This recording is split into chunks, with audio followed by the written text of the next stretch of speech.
বিজয়ের শুভেচ্ছা। আমাদের এখনো যুদ্ধ শেষ হয়নি। জুলাই শহীদ স্মৃতি ফাউন্ডেশন একটি বেসরকারি ফাউন্ডেশন। এই আহত এবং শহীদরা তাদের রক্ত দিয়ে এত ত্যাগের বিনিময়ে পুরো বাংলাদেশের প্রতি তাদের দায়িত্ব পালন করেছে। এবার পুরো বাংলাদেশের প্রত্যেকটি মানুষের যার যার জায়গা থেকে একটি দায়িত্ব এই শহীদ এবং আহতদের পাশে এসে দাঁড়ানো।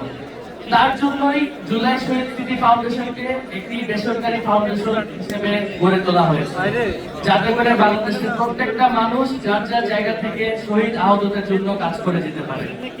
আপনারা জানেন আমাদের ইতিমধ্যে জুলাই শহীদ স্মৃতি ফাউন্ডেশনের ডোনেশন অ্যাকাউন্ট সহ সবকিছু খোলা হয়েছে। আপনারা যেই সাহায্য করতে চান, বিকাশ, রকেট, মোবাইল ফাইন্যান্সিয়াল সার্ভিস অথবা ব্যাংকের মাধ্যমে জুলাই শহীদ স্মৃতি ফাউন্ডেশনের ডোনেশনের মাধ্যমে